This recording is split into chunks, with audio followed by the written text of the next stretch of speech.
Boa tarde.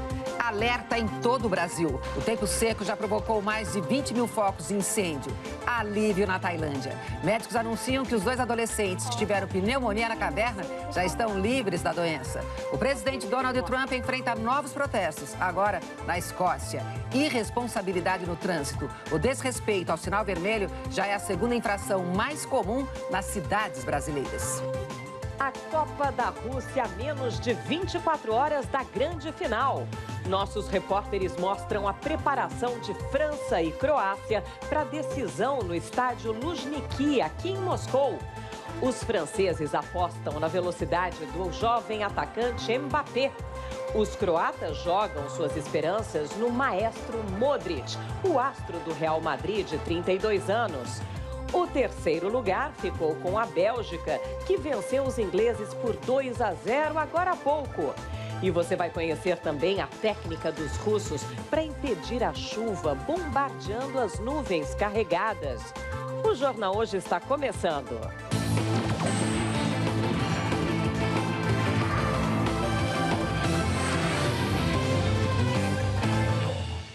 O tempo seco do inverno está preocupando ambientalistas em todo o Brasil. O número de focos de incêndio já aumentou 6% este ano, na comparação com o mesmo período do ano passado. Mato Grosso é o estado com maior número. Vamos até lá, ao vivo, com a repórter Cristina Mayumi.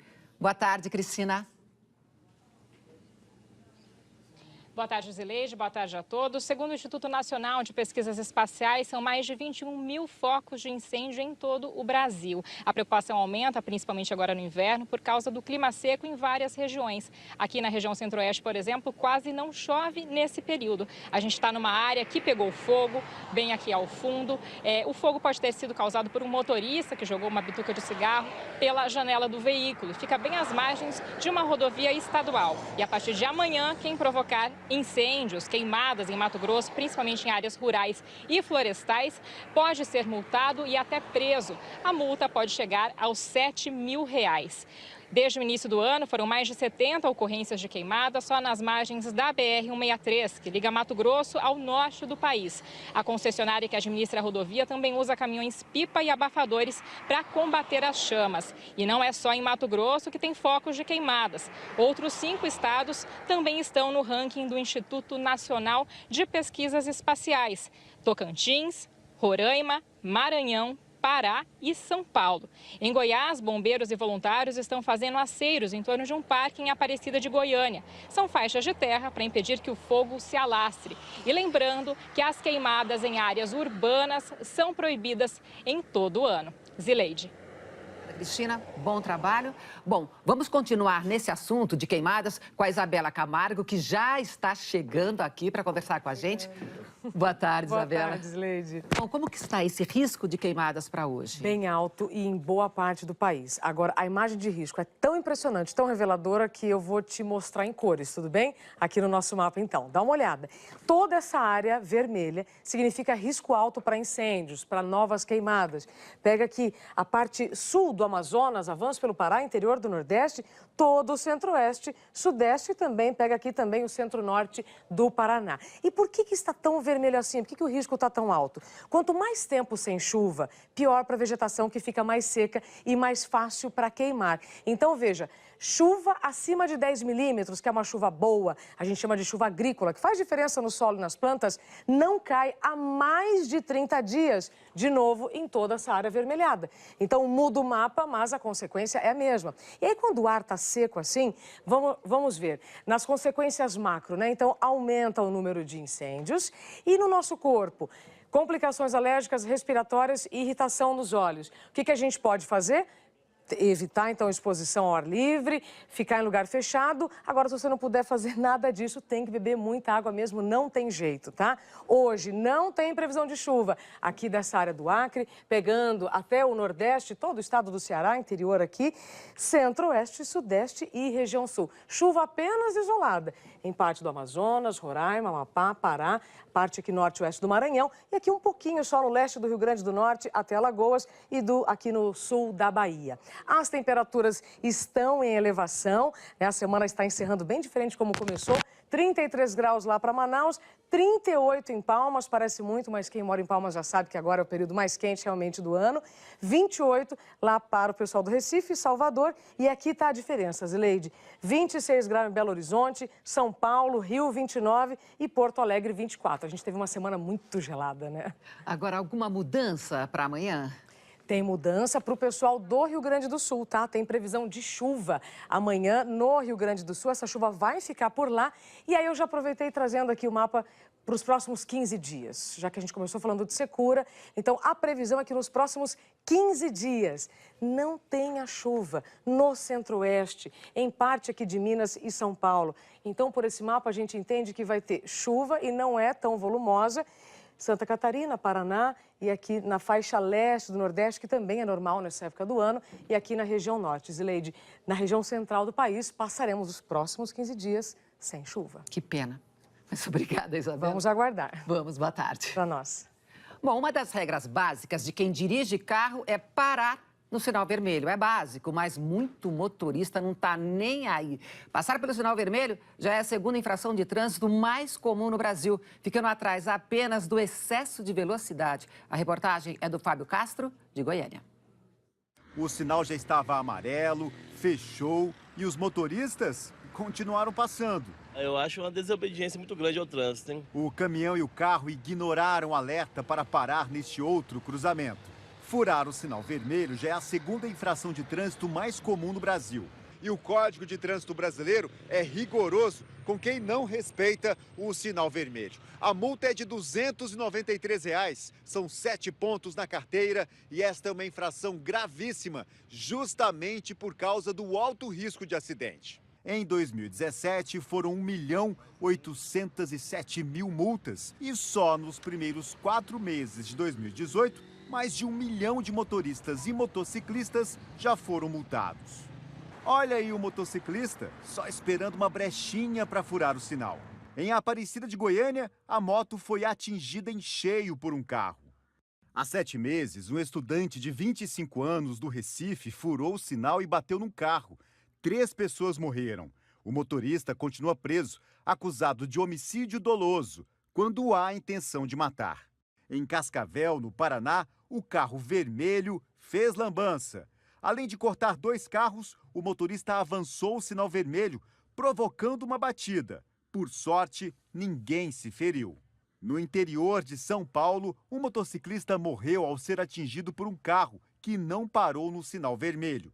O especialista em trânsito explica que em muitos acidentes a batida é lateral, como aconteceu em João Pessoa, deixando 2 pessoas gravemente feridas. A construção do veículo, o seu monobloco, não tem aquela proteção como tem à frente do veículo. Então, se houver um veículo colidindo lateralmente, a chance de ter uma lesão grave, até na questão da lesão do traumatismo cervical é muito grande, a pessoa pode até vir a óbito. É uma falta de responsabilidade, né? Bom, que Brasil você quer pro futuro? A primeira mensagem de hoje é de Otoniel, que mora em Barreiros, em Pernambuco. Eu sou Otoniel, Barreiros, Pernambuco. O Brasil que eu quero para mim é com menos corrupção, mais amor, trabalho, educação, sinceridade na cabeça desses políticos nojentos do nosso Brasil. É Francisca da Silva, falo de Santo Antônio de Levergero, Mato Grosso. O Brasil que eu quero é um Brasil onde haja prioridade para a educação e a saúde, que sejam concluídas as obras, especialmente esta que aqui está, onde deve atender a educação e a saúde. Meu nome é Maria Eduarda. Meu nome é Vanessa, nós somos o município de Guaraciaba, Santa Catarina. E o Brasil que nós queremos para o futuro é um Brasil com mais oportunidades de estudo e mais investimento nas escolas. Que os alunos tenham proteção e bons meios de transporte. Meu nome é Edmal, estou falando aqui de Virginópolis, Minas Gerais. Eu espero um Brasil menos corrupto, mais educação, mais saúde, só felicidade e paz para todos nós. Meu nome é Graciela Infante, falo aqui de Santos Expedito, interior de São Paulo. E o Brasil que eu quero para o futuro é aquele em que se respeite o indivíduo como ser único que é. Diga não ao preconceito e à discriminação, seja ela por ordem de religião, social, raça, cor, diga não. Meu nome é Giovana, moro na cidade de Santo Antônio do Salto da Onça, no Rio Grande do Norte. Quero um Brasil no futuro onde possa haver respeito, com mais políticos corretos do presidente ao prefeito, que o negro possa viver num país sem preconceito.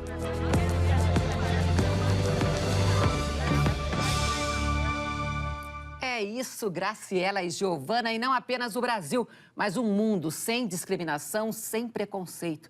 E você pode conferir os vídeos que já foram exibidos no Globoplay, na página do JH e no nosso site, g1.com.br/Brasil que eu quero. E por que você não aproveita o sábado e manda seu vídeo pra gente? Estamos esperando.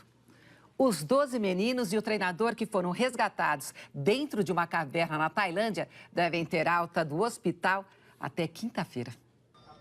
O ministro da Saúde informou hoje que os 2 meninos que tiveram pneumonia já estão curados e que todos estão bem emocionalmente. Em novas imagens divulgadas neste sábado, os meninos agradeceram mais uma vez os mergulhadores que trabalharam no resgate.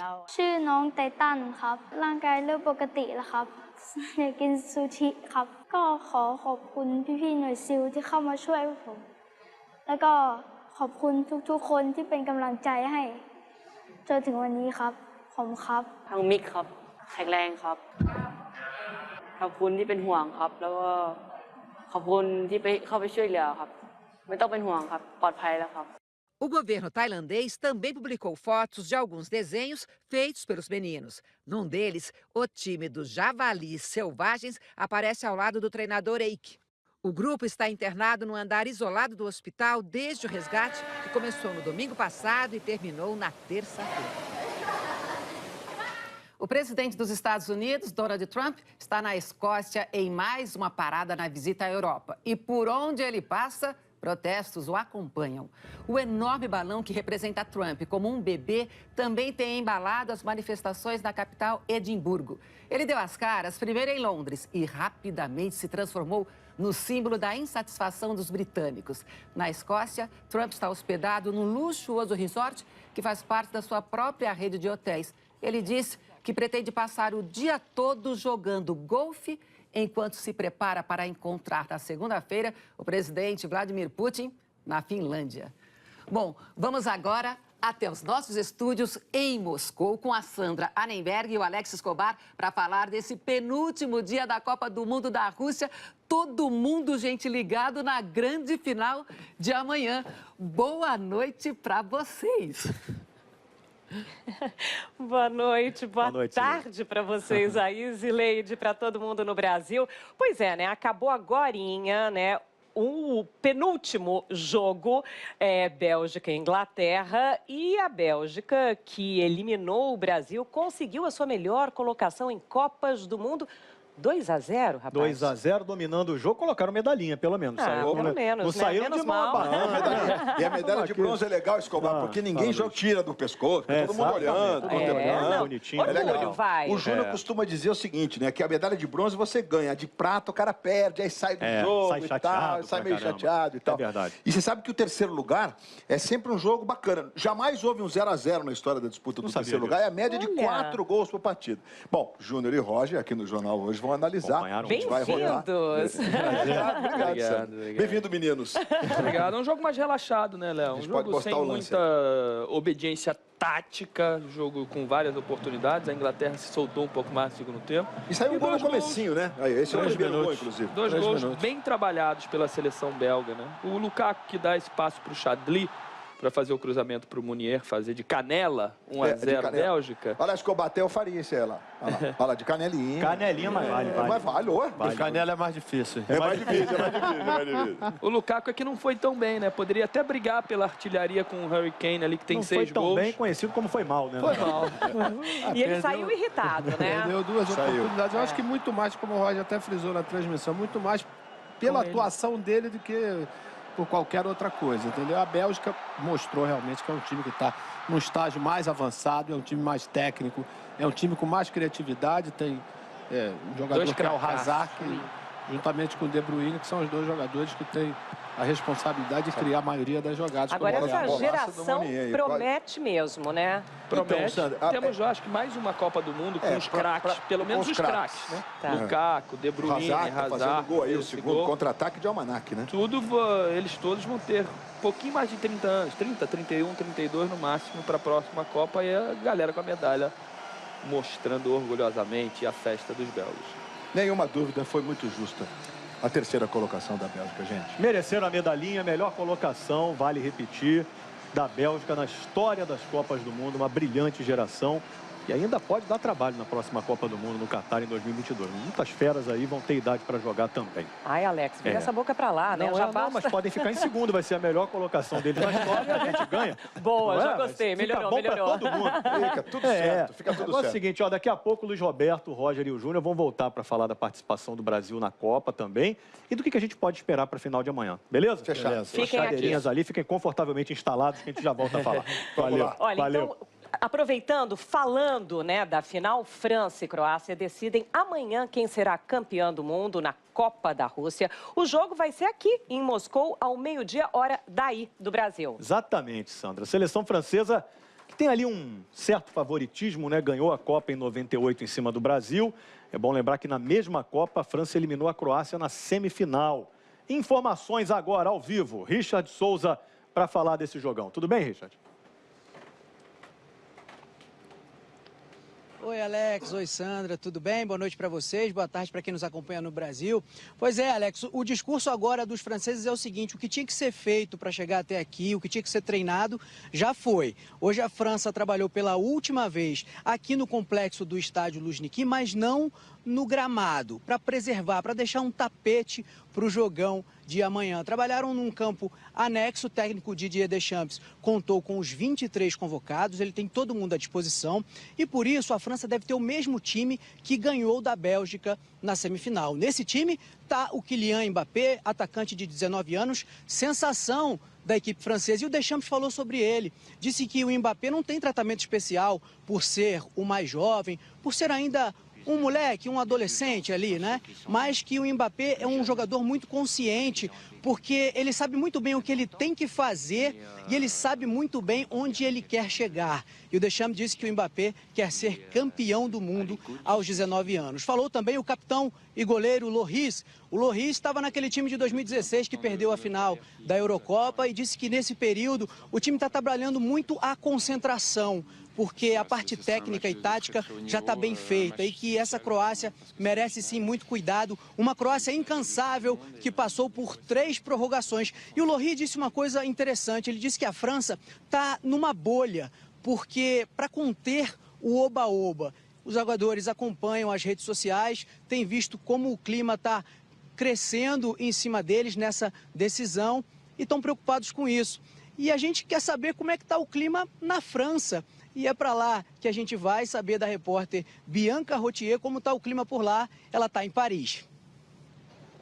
O clima está esquentando para valer, especialmente aqui no Campo de Marte. Amanhã, a final da Copa do Mundo entre a França e a Croácia vai ser transmitida ao vivo nessa área, aos pés da Torre Eiffel, o principal cartão postal do país. Por questões de segurança, a polícia limitou em 90 mil o número de torcedores que vão poder assistir ao jogo daqui. 12 mil policiais e militares foram mobilizados apenas em Paris, 110 mil em toda a França. Por enquanto tem muita gente aqui, mas é para assistir a um show e aos fogos de artifício pela comemoração pelo 14 de julho, Dia Nacional da França. Aliás, mais cedo, o tradicional desfile militar na Champs-Élysées parou a cidade e injetou ainda mais patriotismo entre os franceses num fim de semana em que eles pretendem celebrar muito. Há muitas bandeiras pela cidade e otimismo também. Será que amanhã, então, vai ser o dia pós-14 de julho para a França? Já pensou? Seguinte, vamos falar agora da Croácia. Bora. O técnico Zlatko Dalic e o camisa 10 Luka Modric, cotado para ser o craque do Mundial, deram uma entrevista coletiva hoje, né? Pois é, Sandra, e o Modric foi bem claro. Ele não está preocupado com esse negócio de título individual, de ser o melhor da Copa, não. Ele quer levantar a taça de campeão do mundo junto com a seleção da Croácia, com os companheiros dele, né? Ô, Eric Faria, não há nada mais importante para eles agora do que conquistar uma Copa do Mundo pela primeira vez, né, cara?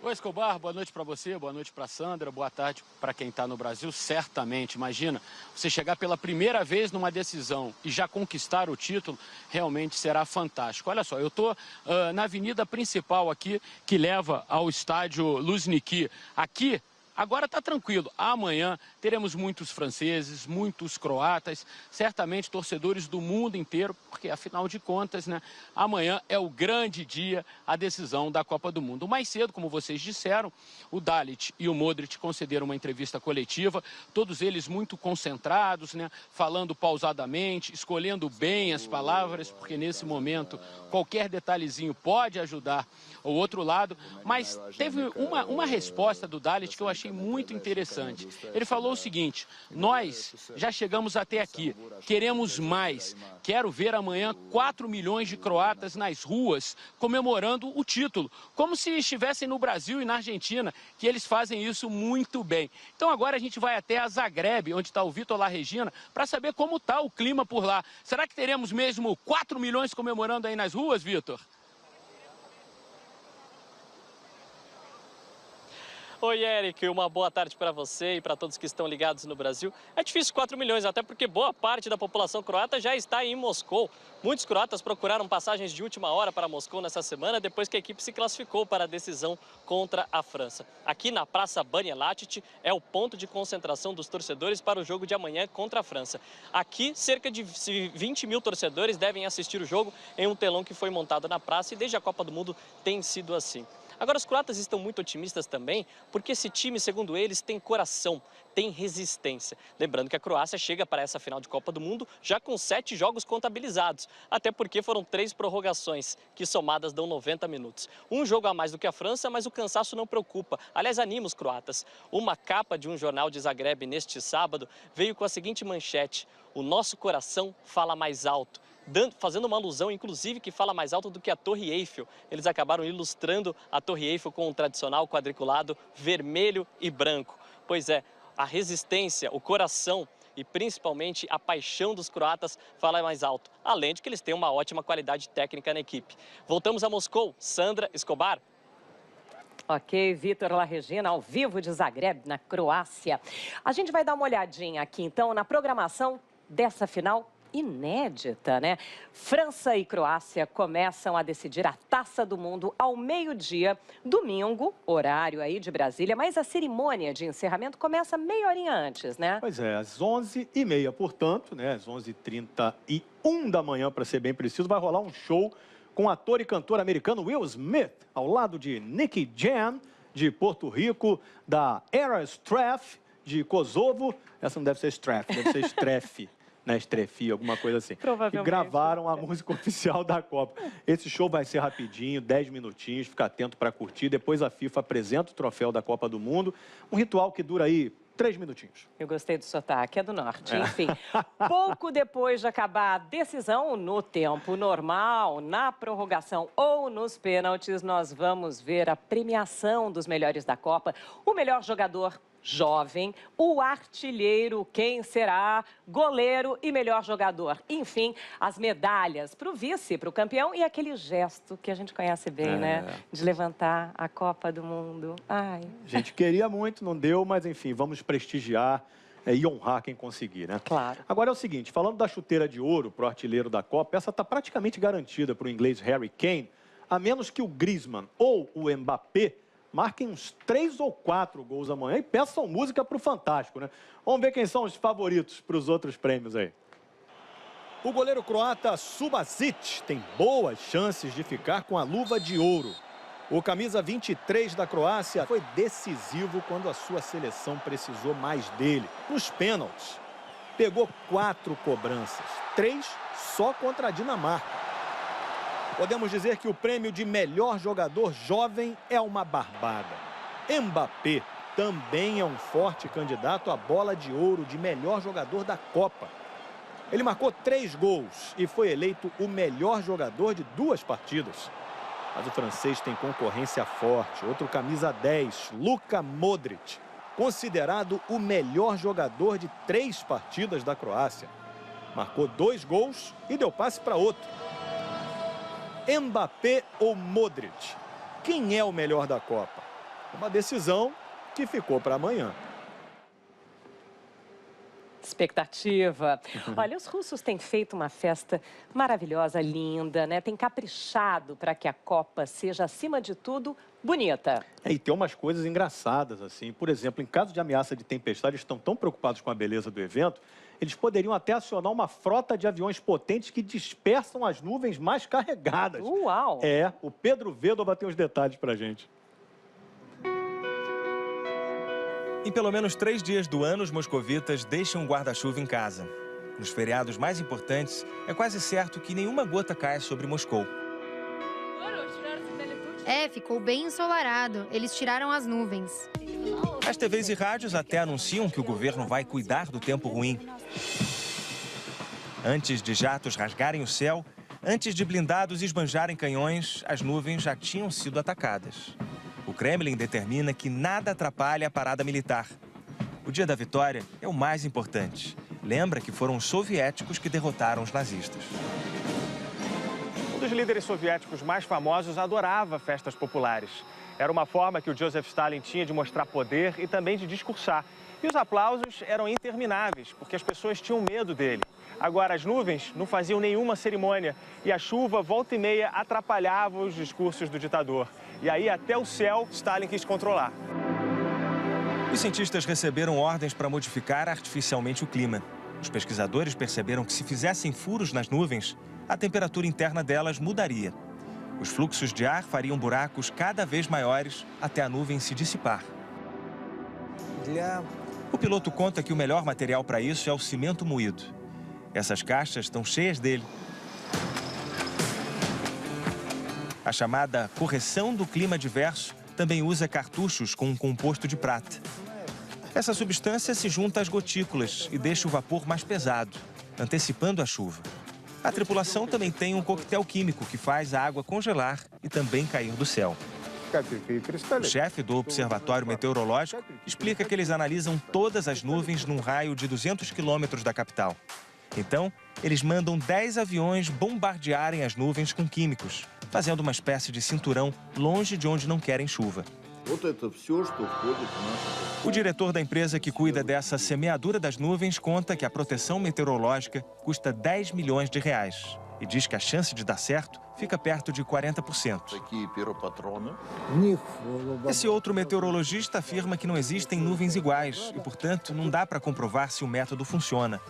A Organização Meteorológica Mundial é cética. Esse russo tem uma velha receita bem mais barata. Se levar o guarda-chuva para a rua, não chove.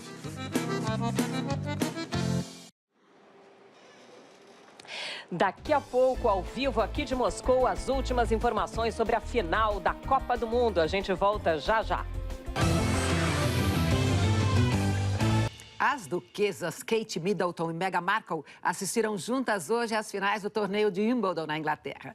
As duas chegaram juntas, sem os maridos, e cumprimentaram as crianças que atuam como gandulas. Primeiro vira a vitória de Novak Djokovic sobre Rafael Nadal na semifinal do torneio masculino. Depois, a final entre a alemã Angelique Kerber e a americana Serena Williams, vencida pela alemã. Serena é amiga de Meghan e foi uma das convidadas do casamento real. E a gente vai de novo até Moscou para as últimas informações sobre a grande final da Copa do Mundo. Amanhã já estou triste com isso, está terminando. Sandra, você também?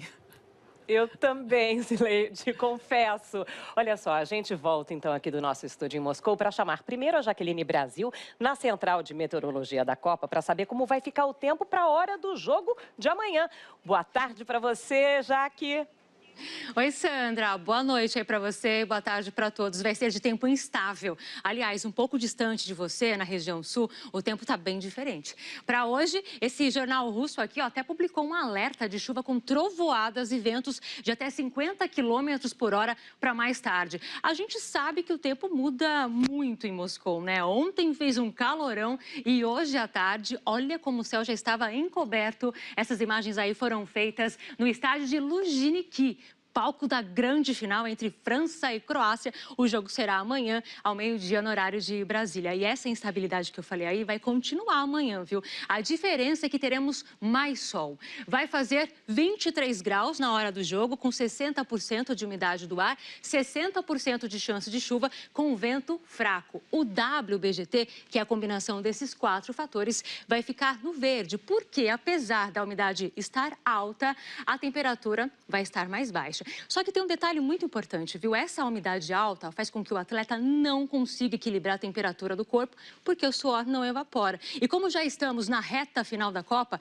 o desgaste muscular é muito grande. Então, eles vão ter que se esforçar muito mais amanhã. E olha, Sandra, a nossa participação aqui da Central de Meteorologia da Copa termina hoje, mas já estamos pensando no WGT da Copa do Catar, viu? Com aquele calorão, muito vento e radiação alta, já dá para adiantar que o WBGT não deve sair do vermelho. Sandra, com você, boa noite.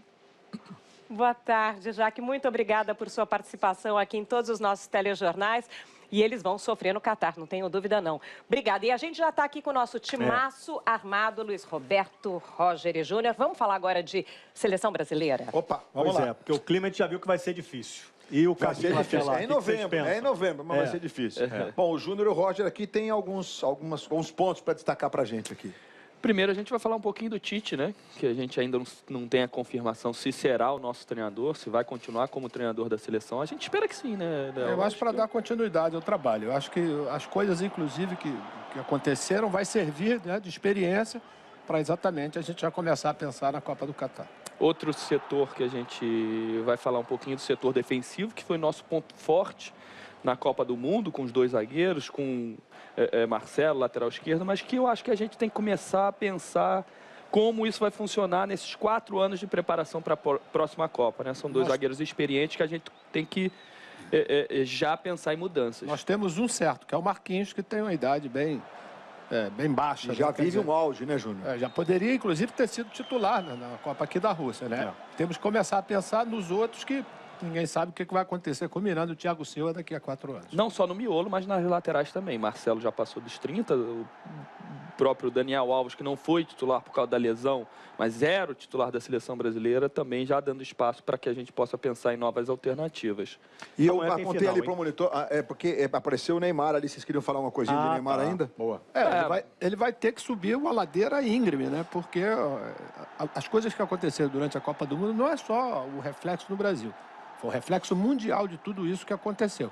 Ele vai ter que fazer uma temporada que vai começar daqui a um mês na Europa, excepcional para ele recuperar um pouco toda a imagem que ficou bastante arranhada durante a Copa do Mundo. É isso. E eu repito o que disse aqui no primeiro jornal hoje que participei. O Neymar não precisa ter esse peso nas costas. Né? Nenhum jogador brasileiro, a seleção não depende de nenhum jogador especificamente. E ele tem que repensar algumas coisas mesmo. E quem critica o Neymar também, porque eu acho que há exageros dos dois lados. Dos dois lados, eu tô com você. Ele é bom, né? Ele é craque. Ele não precisa se segurar. Não precisa. França e Croácia amanhã.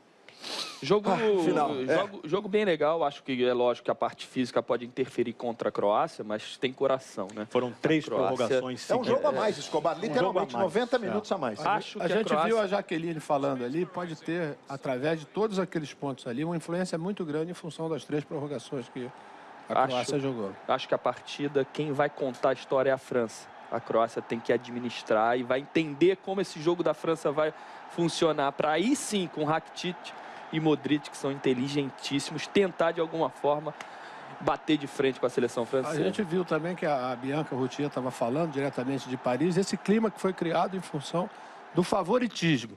É bom a França não pensar em favoritismo, porque do outro lado vai ter uma equipe que já se sacrificou demais. Eles todos têm uma história maravilhosa, e é guerreira. E grandes jogadores, né? Que jogam em grandes ligas, acostumados a jogar em grandes jogos, grandes decisões. Então não tem nada de coitadinha da Croácia, não. Chegou por merecimento. Você falou, Roger, do Modric. Será que ele leva aí o troféu de melhor jogador? Vamos ver. Grandes chances. Normalmente, né, é dado para o maior destaque da final.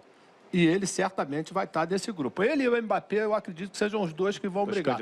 E tem gente correndo por fora também. Tem. Acho que tem Pogba, Kanté, Subasic, o próprio Mandzukic. Você votaria em alguém já ou esperaria um pouquinho? Eu acho que o Mbappé até agora é o melhor jogador da Copa do Mundo, mais brilhante. Valeu? Vamos lá. Que legal contar com vocês. Que legal, gente. Muito obrigado. Muito obrigado. Obrigado, Sandra. Beijos. Muito obrigada. Até a próxima. Tchau.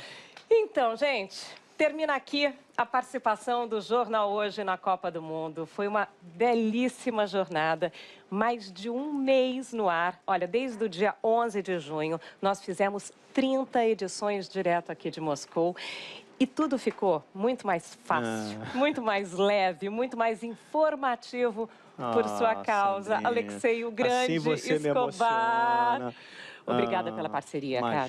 Muito obrigada. Imagina, Brasil, isso aqui é um ser humano espetacular, generosa, amiga e muito capaz. Eu levo, Obrigada. quando eu ficar velhinho, que eu estiver no bar, assim, contando história da vida, repetindo a mesma história um monte de vezes, vai ser essa. Estive na Copa com a Sandra Nemberg Não, e tal, quem vai e foi falar um prazer. sou eu. Obrigado, Eu faço minhas as Sandra? suas palavras. Foi um prazer estar com você Prazer aqui. mesmo, um grande parceiro. Olha, Querida. a gente se despede da Rússia na expectativa de mais um grande jogo, a final da Copa do Mundo amanhã, ao meio-dia, França. Olha, e Croácia, aqui em Moscou, claro, com transmissão ao vivo da Globo. Jornal Hoje volta na segunda-feira. Eu estarei de volta à bancada na quinta-feira, ok? Então, das Vidânia, até já e pela última vez, Dobredien. Boa tarde a todos. E Leide. Boa tarde. Gente, foi muito bonito acompanhar vocês daí, tá? E voltem bem. Obrigada. Tchau. E o Jornal Hoje termina aqui. Você acompanha outras notícias no Jornal Nacional. Fique agora com a estreia do Só Toca Top. Boa tarde.